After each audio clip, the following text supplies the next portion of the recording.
this thing goes. I have listed here less than 1/3 of the translations that have been made since 1880. Less than 1/3. There they are. There's the fellow that translated them, or the committee, and there's the date of the translation. Look at that mess. If you believe these hypocrites, you must believe the English language became obscure and archaic more than once every year since 1880. 1880, 1890, you've got more than 100 translations. What are they doing? Each one is trying to correct them. Look at here. Vance lists 150 updated versions since 1882. Of these versions, 148 come from corrupt Alexandrian manuscripts rejected by the early church, Vaticanus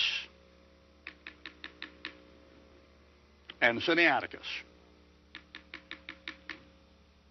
150. Why, that's more than one a year.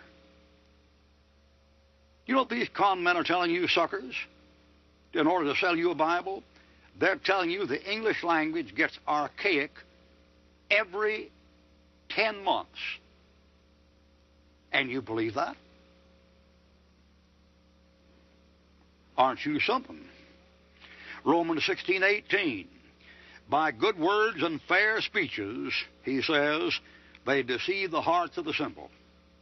They talk smooth, they talk slick, they use good words. They don't talk like Ruckman. They use fair speeches.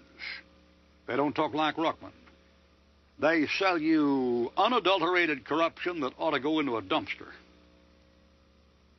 Better than one a year. Now here is some of this rot.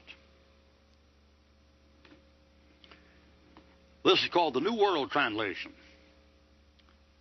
JW. You call that Jehovah's Witnesses. Down south there we call them no-hellers.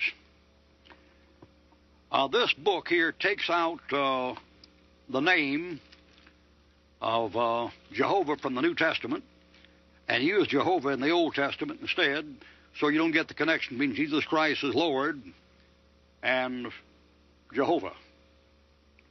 In this book, John 1:18, it says, Jesus Christ is a begotten God. That's what it says in the new ASV recommended by Bob Jones University. Got it? The New American Standard Version says the only begotten God, which is in the bosom of the Father, he hath declared him. Your Jehovah's Witness Bible says the only begotten God, who is in the, see that?